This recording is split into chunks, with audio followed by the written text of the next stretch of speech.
যে আমি যত পাপ করি মরে গেলেই হুজুররা দোয়া করবে জান্নাত রেডি।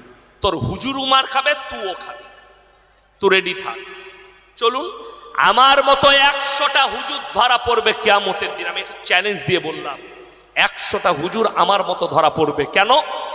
আমার আল্লাহ রাব্বুল আলামিন কোরআনে বললেন, ইন্নাল্লাযীনা ইয়াকতুমুনা মা আনজালাল্লাহু মিনাল কিতাব ওয়া ইয়াশতারুনা বিহি সামানান কালীলা উলাইকা মা ইয়াকুলুনা ফি বুতুনিহিম ইল্লান নার ওয়া লা ইউকাল্লিমুহুমুল্লাহু ইয়াউমাল কিয়ামাতি ওয়া লা ইউযাক্কিহিম ওয়া লাহুম আযাবুন আলীম।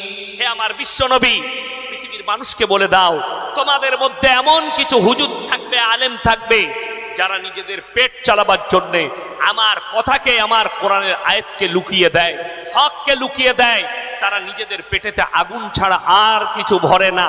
তারা কিয়ামতের দিনে আমার কাছে কঠিন ভাবে পাকড়াও হবে, আল্লাহর কাছে কঠিন ভাবে আমি তাদেরকে আযাবে মুবতালা করে দেব।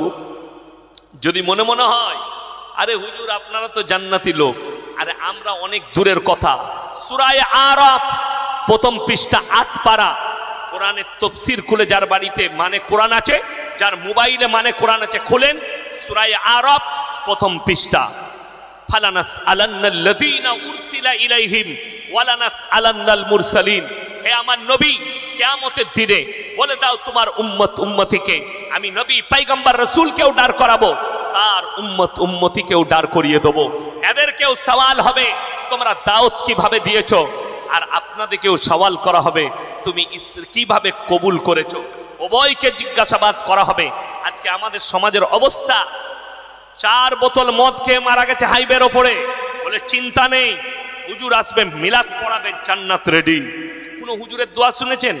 আল্লাহ আমাকে দাওয়াত দিয়েছে, দেশি মুরগি দিয়ে ভাত দেবে, আল্লাহ আমাকে পোলাও খাওয়াবে, এর বেটা 4 বোতল মদ খেয়ে মারা গেছে, আল্লাহ তুমি একে জান্নাতে দিয়ে দাও। এই দোয়া কোনো হুজুরের শুনেছেন? আর যদি কোনো হুজুর করে, সে হুজুর আগে মার খাবে, তারপরে অন্য কথা। বড় কষ্ট। আচ্ছা বলুন তো, নবীজি সাল্লাল্লাহু আলাইহি সাল্লামের থেকে দামি লোক পৃথিবীতে কেউ আছে? কিয়ামত পর্যন্ত আসবে? আসবে না। কান খুলে শুনেলেন, যাদের ব্রেনে আঘাত মারছে যে না যতই পাপ করুক হুজুর সাহেব দোয়া করলে জান্নাতে যাবে, পীর সাহেব দোয়া করলে জান্নাতে চলে যাবে, সে পাপের সাগরে ডুবে থাক, তারা কান খুলে শুনে যান। তোমার হুজুর তো অনেক দূরের কথা। আল্লাহর হাবিব সাল্লাল্লাহু আলাইহি ওয়াসাল্লামের কাছে একজন ছুটে এলেন, ইয়া রাসূলুল্লাহ আপনার চাচা জান একবারই মৃত্যুর শয্যায় মারা যাবে। নবীজি বললেন তাই? নবীজি ছুটলেন, চাচা, হিতাকাঙ্ক্ষী চাচা, যে চাচা বলেছিল আমি তুমি ইসলামের প্রচার করো, আমি বেঁচে থাকতে তোমার শরীরে কেউ হাত লাগাতে পারবে না, সেরকম চাচা মারা যাবেন। নবীজি ছুটলেন, চাচার হাতটা টিপে ধরলেন আর বললেন, চাচা তুমি খালি একবার কলমাটা পড়ে নাও, আমি আল্লাহর কাছে কেঁদে কেঁদে তোমার জন্য ক্ষমা চাইবো। আল্লাহ নবী চাচার উত্তর বেরিয়ে এলো মুখ থেকে, আমি যদি বার্ধক্যে কলমা পড়ি লোকে বলবে মৃত্যু ভয়ে কলমা পড়েছে, আমি কলমা পড়তে পারবো না। আমার আল্লাহ আয়াত পাঠালেন, ইন্নাকা লা তাহদি মান আহবাবতা ওয়ালাকিন্নাল্লাহা ইয়াহদি মান ইয়াশা। হে আমার বিশ্বনবী, হিদায়াতের দপ্তরটাই আমার আল্লাহর হাতে, আমার ইচ্ছা নেই তোমার চাচা কলমা পড়তে পারবে না। আল্লাহর নবী চোখ দিয়ে পানি, চাচা যান দুনিয়া ছাড়লেন। এরপরে আল্লাহর নবী কাঁদতে লাগলেন, আল্লাহ তুমি আমাকে যতদিন না নিষেধ করছো আমি আমার চাচার জন্য কেঁদে কেঁদে ক্ষমা চাইবো। আল্লাহর নবী ক্ষমা চাইছেন। আল্লাহ রাব্বুল আলামিন আবার জিবরিল আমিনকে পাঠালেন কোরআনের আয়াত নিয়ে। এখানে আল্লাহ দুজনকে নসিহত করলেন, শুধু নবীকে নয়, নবী এবং মুমিনকে আল্লাহ নসিহত করলেন। কজনকে? নবী এবং মুমিনকে। মা কানা লিন-নাবিয়্যি ওয়াল্লাযীনা আমানু আন ইস্তাগফিরু লিল মুশরিকিন ওয়ালাউ কানু উলি কুরবা। হে আমার নবী এবং মুমিনরা শোনো, যারা মুশরিক হয়ে, বেঈমান কাফের হয়ে মারা গেছে, বদ্দিন হয়ে, আল্লাহ বিরোধী হয়ে মারা গেছে, তাদের লেগে দোয়া চাইতে পাবে না যদিও তারা তোমাদের নিকটতম আত্মীয় হয়। এটা কোরআন। আল্লাহ নিষেধ করলেন, নবীজির হাত নেমে গেল। আর তুমি বলছো সারা জিন্দেগি গাঁজা আর মদে জীবন কাটিয়ে, জিনা করে জীবন কাটিয়ে, তোমার বেটা হাজি সাহেবের বেটা, মৌলবীর বেটা, নামাজির বেটা বললে হুজুরকে দাওয়াত দিয়ে মিলাদ পড়িয়ে জান্নাতে পাঠাবো, তোর হুজুরও মার খাবে আর তুইও খাবে, তুই রেডি থাক। বড় কষ্ট লাগে। এই কোরআনের আয়াতটা যদি কোনো মৌলবী বাপের বেটা কেটে দিতে পারে, স্টেজে নিয়ে আসুন, আমি আর জীবনে 24 পরগনায় জলসা করব। কোনো বাপের বেটা যদি কেটে দিতে পারে, আল্লাহ নিষেধ করে দিলেন। শুধু এটা নয়, ইনি তো সৃষ্টির শ্রেষ্ঠ। এমন একজন নবী আল্লাহ পাঠিয়েছিলেন যিনি 1 বছর 2 বছর নয়, আল্লাহ রসুল সাল্লাল্লাহু আলাইহি সাল্লাম কতদিন মেহনত করেছেন ইসলামের, কথা বলে না? 23, মাত্র 23 বছর। কত বললাম? 23 বছর। 23 বছরে গোটা পৃথিবীতে আজকে 250 কোটি মুসলমান। জোরে বলুন সুবহানাল্লাহ। নবীজি মেহনত করেছেন। আমার ভাই, জিনার কথা বলছি, ওই নবী 950 বছর দাওয়াত দিয়েছে। জোরে বলুন সুবহানাল্লাহ। 1000 বছরের বেশি হায়াত দিয়েছিলেন হযরতে নূহ নবীকে। তিনি খালি দাওয়াত দিয়েছেন 950 বছর সমাজকে, আল্লাহর প্রচার করেছেন। কিন্তু মুষ্টি কত লোক ঈমান এনেছে, তার বাইরে নয়। তিনি আখরি বার, শেষবারের মতো আল্লাহ বলে বিনীত অনুরোধ করো। তিনি তার কওমকে অনুরোধ করলেন, আমি তোমাদের কাছে বিনীত অনুরোধ জানাচ্ছি, তোমরা আমার আল্লাহকে বিশ্বাস করো, আল্লাহকে মেনে নাও, তা না হলে আমার আল্লাহ তোমাদেরকে কঠিন আযাবে মুবতালা করে দেবে। তার ছেলে কিনান চ্যালেঞ্জ ছুড়ল, তোমার আল্লাহ আমাদেরকে কি আযাব দেবে? এটা নূহ নবীর সন্তান বললে, আমার আল্লাহ চাইলে তোমাদেরকে মসুল ধরার বৃষ্টি দিয়ে তোমাদেরকে কঠিন আযাবে বন্যায় মুবতালা করে দেবে। সে তখন বললে, তোমার আল্লাহকে বলো, যদি তোমার আল্লাহ বন্যা দেয়, এমন উঁচু জায়গায় চেপে যাব যেখানে তোমার আল্লাহর পানি পৌঁছাবে। এই চ্যালেঞ্জ করার পরে আল্লাহ বললেন, হে আমার নূহ, নৌকায় চাপো, যারা তোমার প্রতি ঈমান এনেছে তাদেরকে নিয়ে নাও। আর মুষ্টি কত শুনে নাও, যে লোক ঈমান এনেছিল তারা নৌকায়, যতগুলো জীবজন্তু আছে সব জোড়া জোড়া চাপিয়ে লাও, পশু পক্ষী দিকে তোমার নৌকায় লাও। রেওয়ায়েতে আছে, মুফাসসিরিনরা লিখছেন, পৃথিবীতে যতগুলো বন্যা হয়েছে আজকে তারিখ পর্যন্ত 17 জানুয়ারি 2025 সাল পর্যন্ত, যেদিন থেকে পৃথিবী শুরু হয়েছে, সব থেকে বড় প্রলয় আর বন্যা ঘটেছিল নূহ নবীর জাওয়ানায়। আল্লাহ সমুদ্রের পানিকে 1250 ফুট ওপরে তুলে দিয়েছিলেন, গোটা পৃথিবী ডুবে গেছে। নূহ নবী নৌকার ওপরে, চোখে দেখতে পাচ্ছেন তার ছেলে কেনান, তার কম ডুবে মারা যাচ্ছে। নূহ নবী থাকতে না পেরে আল্লাহকে বললেন, আল্লাহ লা আসিমাল ইয়াউমা মিন আমরিল্লাহ, ওগো আল্লাহ, এটা আমার ওরসজাত পুত্র, তুমি একে রক্ষা করো। আমার আল্লাহ ধমক দিলেন, লামিনাল খাসিরিন, যে আমাকে মানে না, আমার নবীকে মানে না, আমার দ্বীনকে মানে না, তার জন্য তুমি আমার কাছে আবেদন করো না, তা না হলে তোমাকেও আমি ক্ষতিগ্রস্তদের মধ্যে ফেলে দেব। নূহ নবীকে ধমক দিলেন আল্লাহ। এটা পয়গম্বর, নবীরা নিষ্পাপ, নবীরা জান্নাতি। আল্লাহ নিষেধ করলেন। আমার মা বোন যারা বসে বসে ভাবছেন, আমি যতই পাপ করি, আমি জিনা করি, আমি পরকিয়া করি, আমি নামাজ না পড়ি, আমি রোজা না রাখি, আমি হাজী সাহেবের বেটি আমার বাপ জান্নাতে নিয়ে যাবে, আমার মা তাহাজ্জুদ গুজার জান্নাতে নিয়ে যাবে, আমি একটা মৌলবীর বউ জান্নাতে যাব, আমি একটা আলেমের বউ, যত পাপ করি জান্নাতে যাব। তারা কান খুলে শুনেলেন, তুমি মৌলবীর বিবি অনেক দূরের কথা, তুমি হাজির বিবি অনেক দূরের কথা, তুমি হাফেজ সাহেবের বউ অনেক দূরের কথা, তুমি মুহাদ্দিসের বউ অনেক দূরের কথা। আমি জিনাদের কথা বলছি, তিনারা পয়গম্বর। দুজন নবীর বিবি জাহান্নামে যাবে। আল্লাহ কোরআনে লাকির টেনে দিয়েছেন, একজন হচ্ছেন হযরতে নূহ নবী, আর একজন হচ্ছে লূত নবী। এই দুজনের বিবির মারাত্মক দুটো অপরাধ। নাম্বার 1, আল্লাহকে অবিশ্বাস করা এবং তিনার নবীকে অস্বীকার করা। নাম্বার 2, স্বামীর অবাধ্যতা করা।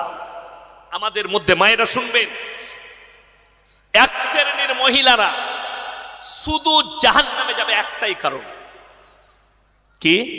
স্বামীর অবাধ্যতা করার কারণে এক শ্রেণীর মহিলা জাহান্নামে যাবে, খালি স্বামীর অবাধ্যতা করার কারণে। স্বামীর কথায় শুনেলেন, স্বামীর হুকুম ছাড়া পা বার করা যাবে না বাড়ি থেকে। আমাদের মহিলারা হুকুম নেয়, যদি আপনার কথাই স্বামীর কথাই চলতো, এই রাস্তার উপরে আমি আসছিলাম, ছেলে মেয়ে এক কাছে থাকতো না। কথাটা বুঝতে পারেননি? যিনি আমাকে নিয়ে এলেন তিনি দেখেছেন ছেলে মেয়ে এক কাছে হারাম ইসলামী শরীয়তে। শুনেলেন একজন সাহাবী ইসলামের প্রচারে চলে গেছেন সফরে, তিনার স্ত্রী আছেন বাড়িতে, এবং এক্সাম্পল দেওয়া হয়েছে, হাদিসে লেখা হয়েছে একই গ্রামে বিয়ে হয়েছে, ও পাড়ায় হচ্ছে তার বাপের বাড়ি, এই পাড়ায় তার বিয়ে হয়েছে। খবর এলো তার কাছে, তোমার মা অসুস্থ আছে, কিন্তু স্বামী নেই, কারো অনুমতিতে বাইরে যাবে। আল্লাহ রসুল সাল্লাল্লাহু আলাইহি সাল্লামের কাছে খবর পাঠালেন, ইয়া রসুল আল্লাহ, আমার স্বামী ইসলামের প্রচারে গেছে, এখন আমার মা অসুস্থ, আমি কি দেখতে যেতে পারি? নবী আকরাম সাল্লাল্লাহু আলাইহি সাল্লাম বললেন, তুমি স্বামীর হুকুম ছাড়া যেতে পারো না। তিনি গেলেন না। এরপরে খবর এলো তোমার মা মন্নপন্ন অবস্থায় আছে, আবার রসুলের কাছে পাঠালেন, ইয়া রসুল আল্লাহ, এরপর কি আমি যেতে পারি? আমার মা গুরুতর অবস্থা, যে কোনো সময় মারা যেতে পারে। নবীজি বললেন, স্বামীর অনুমতি ছাড়া তুমি বাড়ির বাইরে যেতে পাবে না। খবর এলো তোমার মা ইন্তেকাল করেছে, রসুলের কাছে খবর এলো। আল্লাহ নবী বললেন, তাকে বলে দাও স্বামী নেই, স্বামীর অনুমতি ছাড়া যাওয়া চলবে না, কিন্তু আমি আল্লাহর নবী আল্লাহর ইশারায় হুকুম দিলাম, তাকে একবার গিয়ে তোমার মায়ের মুখটা দেখে আসতে বলো। জোরে বলুন সুবহানাল্লাহ। তাও অনুমতি নেই, আমি আল্লাহর নবী নিজের দায়িত্বে হুকুম দিলাম, এটা আমার আল্লাহর ইশারা, তুমি মায়ের মুখটা দেখে এসো। এরপর ভেবে দেখলেন, আল্লাহ কোরআনে বললেন, লাকির টেনে দিয়েছেন, দারাবাল্লাহু মাথালাল লিল্লাযিনা কাফারু ইমরাআতা নূহি ওয়া ইমরাআতা লূত কানাতা তাহতা আবদাইনি মিন ইবাদিনা সালিহাইনি ফাখানাতাহুমা ফালাম ইউগনি আনহুমা মিনাল্লাহি শাইয়্যা ওয়া কিলা দুখুলান নার মা'আদ দাখিলিন। আবার দুজন উলুল আজম নবী, হাবিব পয়গম্বর নূহ নবী আর লূত নবী, দুজনের বিবিকে জাহান্নামে দেব, তারা আটকাতে পারবে না। আজকে মারাত্মক বলে দিই, এই ২৪ পরগনার মানুষ, হাওড়া হুগলি মেদিনীপুরের মানুষ, আমি অবাক হয়, মুখেতে অনেকজন বলে অমুক মৌলবীকে ভালোবাসি, অমুক হুজুরকে ভালোবাসি, মুখেতে অনেকজন বলে আমি দাদা হুজুর পীর কেবলা রহমতুল্লাহ আলাইহির ভক্ত, আমলের দিক দিয়ে সে একদম জিরো। ঠিক বললাম না? যদি বলেন প্রমাণ দেন, ওসিয়তনামায় দাদা হুজুর পীর কেবলা রহমতুল্লাহ আলাইহি লিখেছেন, মেয়েদের মাজারে যাওয়া হারাম। কে লিখেছেন? এটা যদি মিথ্যা বলে থাকি, কোন বাপের বেটা হুজুর যদি বলতে পারে ইয়াসিন সাহেব মিথ্যা কথা বলেছে, আমি জীবনে আজ সমাজের বুকে বক্তব্য দেবো না। দলিল আমার কাছে আছে, 21, 22, 23 3 দিন ফাল্গুন মাসে ফুরফুরাই যাই না মানুষ ইসালে সওয়াবের জন্য যায়, একটা মেয়ের মহিলার যাওয়ার অনুমতি নাই, এটা তিনি বলেছেন। যারা নিজেদিকে সুন্নি বলছে, বেরেলভি ভাইরা, তাদের বড় আলেম, তার নাম হচ্ছে আহমদ রাজা বেরেলভি, ফতোয়ায়ে রিজভিয়া খণ্ড নম্বর 24 পৃষ্ঠা নম্বর 497, সেখানে করাচিতে ছাপা হয়েছে পাকিস্তানের। তিনি লিখেছেন, মেয়েদের মাজারে যাওয়া তো দূরের কথা, নিয়ত করাটাও হারাম। এটা হচ্ছে তিনার। আর দাদা হুজুর পীর কেবলা রহমতুল্লাহ আলাইহির ফতোয়া হচ্ছে মেয়েদের মাজারে যাওয়া হারাম।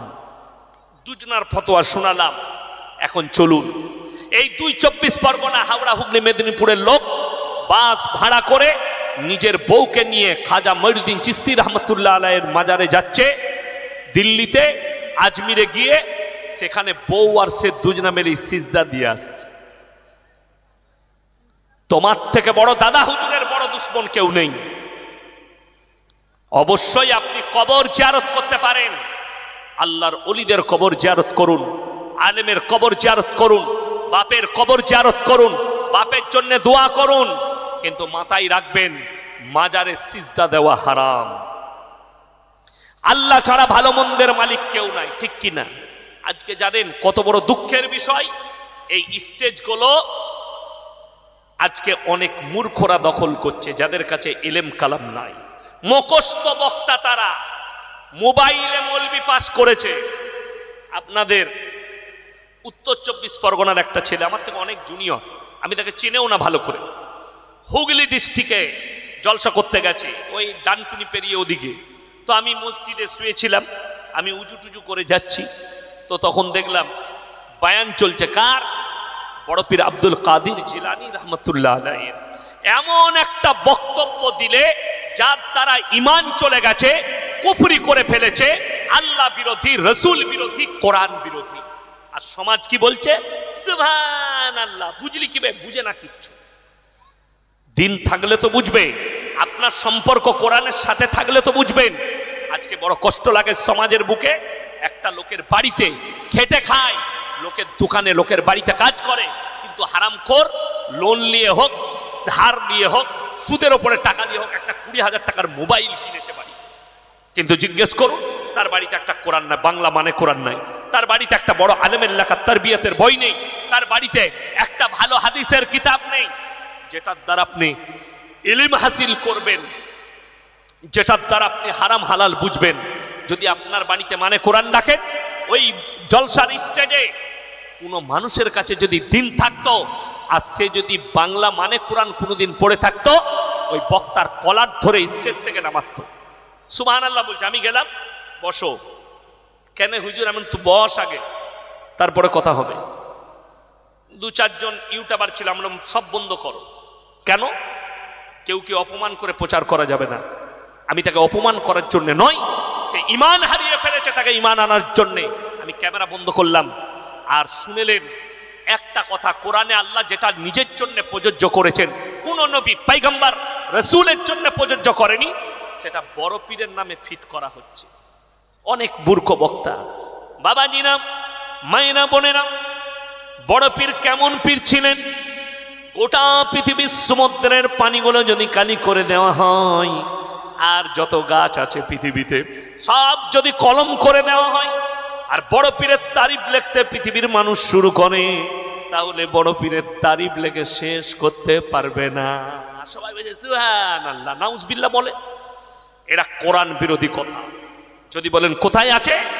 কোরআন সূরা কাহাফ। কোন সূরা বললাম? সূরা কাহাফ। এইখানে আল্লাহ মারাত্মক দুটো আয়াত অবতীর্ণ করেছেন, পৃথিবীর মানুষকে সাবধান বানিয়ে দিয়েছেন।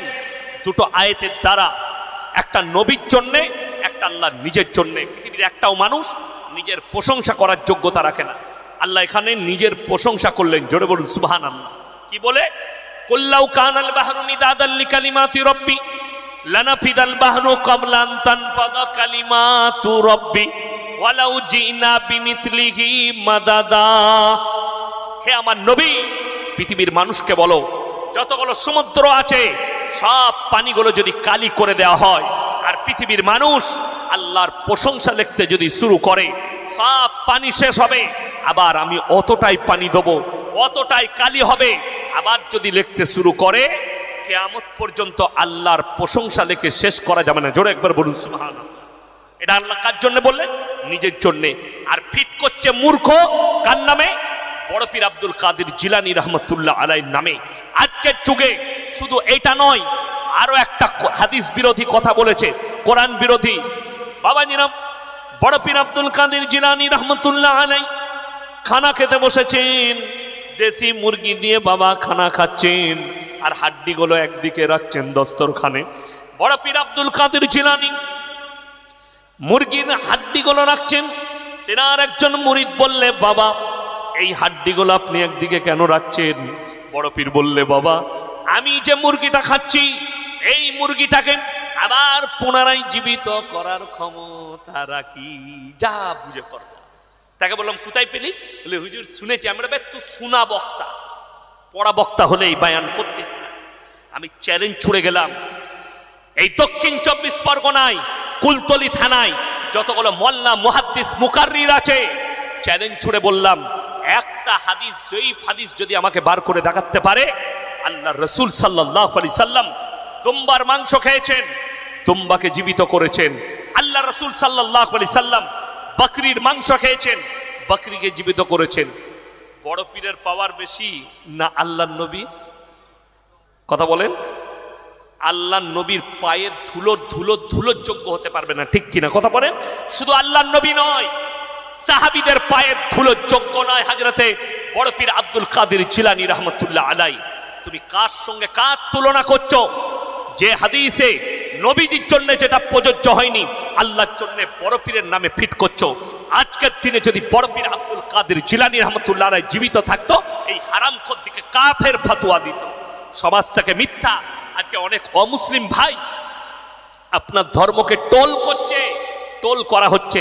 এদের ধর্ম মিথ্যায় ভরা, গল্পতে ভরা। তার কারণ মারাত্মক এইটাই যে মূর্খ দিকে স্টেজে বস করিয়েছেন। আলেমের সাথে পরামর্শ না করে কাকে স্টেজে বস করাবো?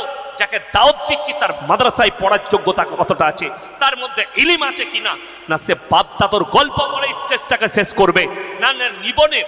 আমি 5 বছর আগে মেদিনীপুরে আমার এক সাথী দাওয়াত দিয়েছে, জলসায় গেছি। কি ব্যাপার? বললে আপনাকে রাত্রে 10টার পরে চাপাবো। তারপরে বললেন না, হুজুর সাহেব এসছেন একজন অমুক জায়গা থেকে, তিনি বললেন 10টা থেকে 12টা, আপনাকে 12টার পরে চাপাবো। আমি বললাম ঠিক আছে চাপা। তো আমার বাড়ি থেকে অল্প রাস্তা, আমি শুয়ে রইলাম। হুজুর সাহেব 10টায় চেপেছেন, একটা পাখির গল্প ধরেছেন। পাখির রাত যখন 12টা বাজতে 3 মিনিট বাকি আছে, আমাকে স্টেজে নিয়ে যাচ্ছে। মজমা থেকে একজন চাচা নামাজি, তিনি বললেন হুজুর পাখিটা এখনো উড়লো না গাছ থেকে। হুজুর তখন বলছে পরের বছরে দাওয়াত করবে, তখন পাখিটা উড়াবো।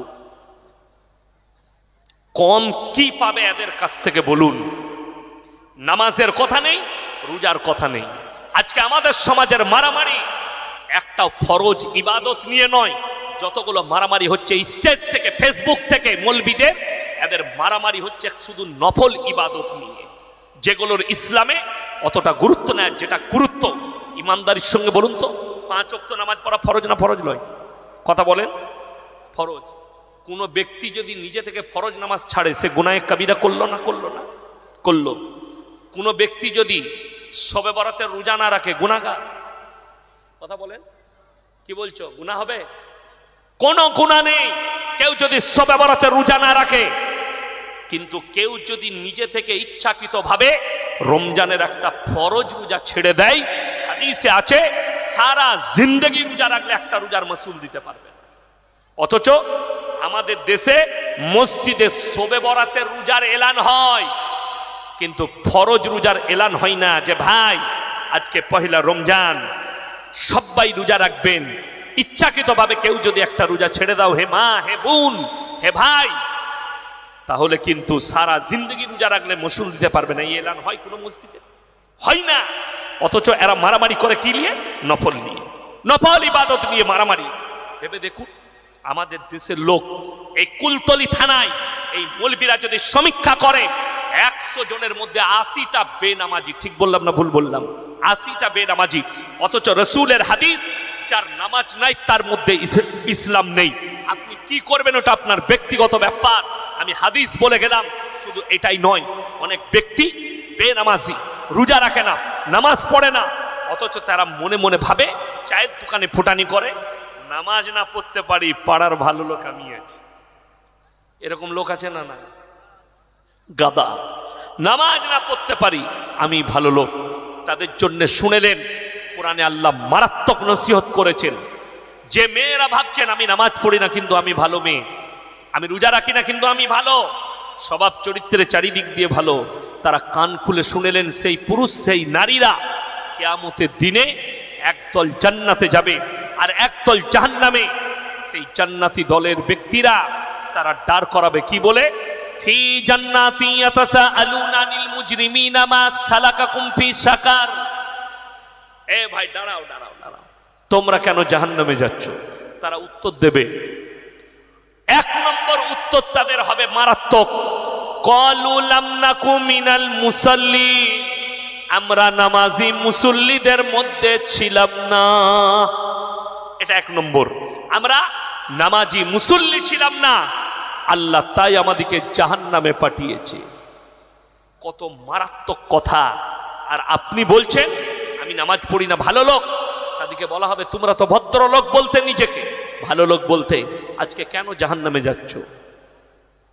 তারা বলবে কলু লাম নাকু মিনাল মুসাল্লিন ওয়া লাম নাকু নুতিমুল মিসকিন, আর আমরা মিসকিনকে খানা খাওয়াইতাম না, তাই আল্লাহ জাহান্নামে পাঠিয়েছে। ওয়া কুন্না নাকুদু মাআল খাইদিন, এটা বড় প্যাথেটিক এবং মারাত্মক। তারা বলবে আমরা দাড়ি টুপি নামাজি মুসল্লিদের হাসি ঠাট্টা মজাক করতাম, তাই আল্লাহ জাহান্নামে পাঠিয়েছে। ওয়া কুন্না নুকাজ্জিবু বিয়াউমিদ্দিন, এবং বিচারের দিবসকে মিথ্যা বলে মনে করিতাম।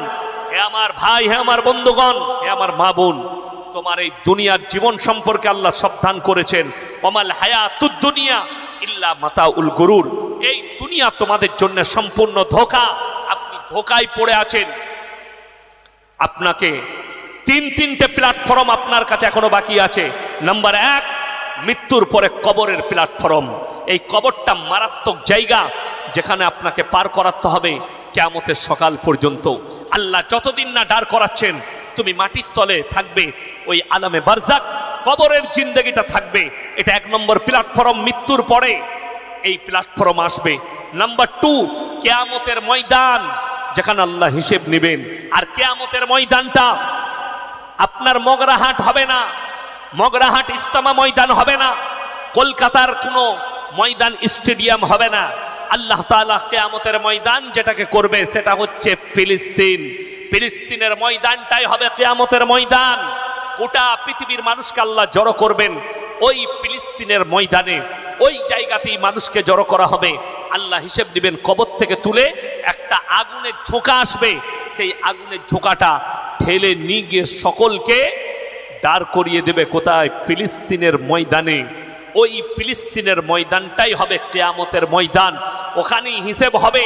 আর আল্লাহ রাব্বুল আলামিনের কাছে গোটা পৃথিবীর হযরত আদম আলাইহিস সালাতু ওয়াস সালাম থেকে কিয়ামতের দিন পর্যন্ত যতগুলো ব্যক্তি আসবেন, সকলের জন্য হিসেব নেওয়া আল্লাহর কাছে এত সহজ। হে আমার নারী, হে আমার পুরুষ,